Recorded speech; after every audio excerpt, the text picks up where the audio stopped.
you drag me here? Where are we? This is the Newland grist mill. What's a grist mill? Come on, Lori. It's a place that takes grain and grinds it into flour. Oh, but why does it look so old then? Because it is so old. It was built in 1704. Nicholas Newland, the Irish Quaker whose family built the mills, got the 500-acre land grant from William Penn himself. Like William Penn, the founder of Pennsylvania?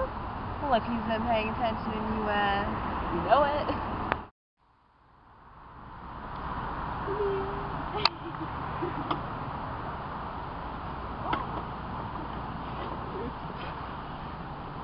Oh, so this is a mill. Morgan, I don't get it. Where does it plug in? Lori, it doesn't plug in. It runs on water power. It runs from the Chester Creek, and it still brings energy today. Oh, so this is like the real thing? Like the one by Nicholas Newland that he invented? Well, this was technically the one made by his son Daniel, but it was the third mill built on this property. Cool. Emily, did you know the mill ran commercially for over 200 years?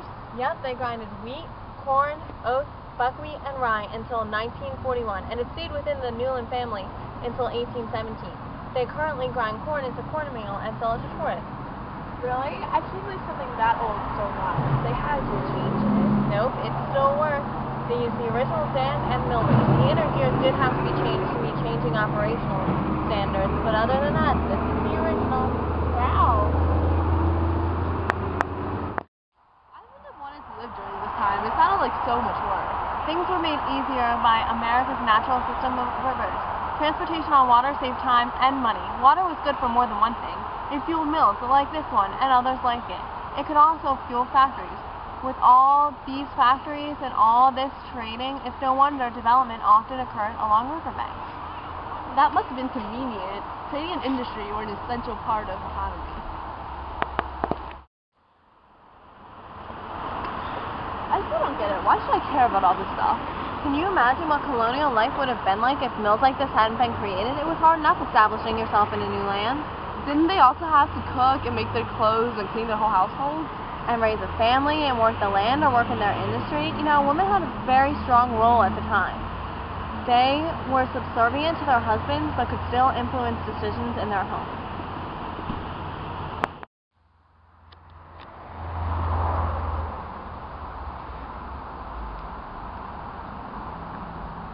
Have you seen some of the other buildings on the property?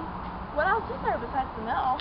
There's the Miller's house. It was built by Nathaniel Newland III, Nathaniel Newland's grandson, in 1739. It had an addition added in 1860, and the top floor was removed during renovations in 1960. Well, what was its function? It's where the miller and his family lived. It cut costs to have the miller live so close. I see.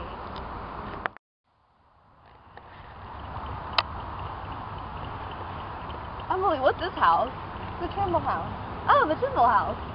Wait, what's the Trimble House? It's a house built by the Trimble family. They bought the mill from the Newlands. Oh, it looks like an 18th century property owner's house, and it even looks like you can still live in it. Maybe you can.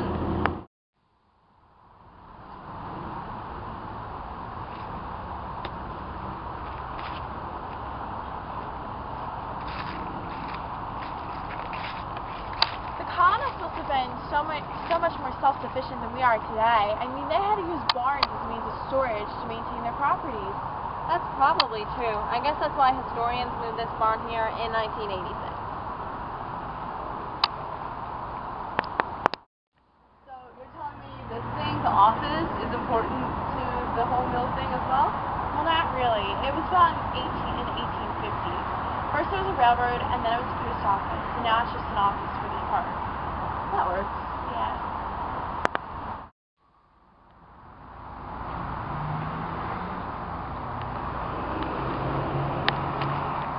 This was another late addition in the 1880s. Yep, this is where all the grain was stored before grinding. Wow. So are there more mills like this one?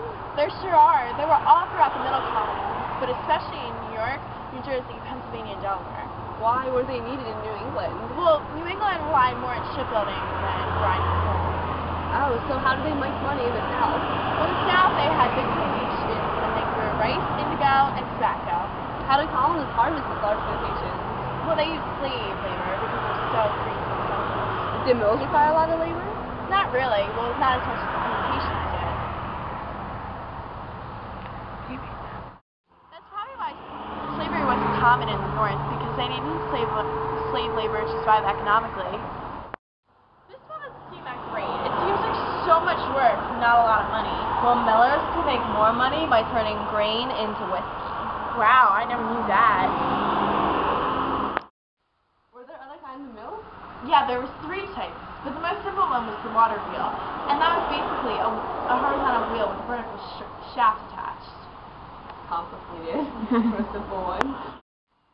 The second type is a vertical water wheel that can lift. It has buckets on the outer rim, and it needs to be turned by an ox or horse as they walk in circles around the mill. Right. Don't it grind the grain? Yes, then you've got the most complicated thing. Lori, you're going to have difficulty understanding this. Oh, great. In simpler terms, let's just say the mill is run by a vertical water wheel. The shaft is horizontal. So, any other local history you want to show me today? I think that's all we have time for. Did you learn anything at least? A little bit. I learned some things. So let's go to APUSH and show Mr. Bengal all we learned about water mills. First, we should probably find Morgan. Morgan.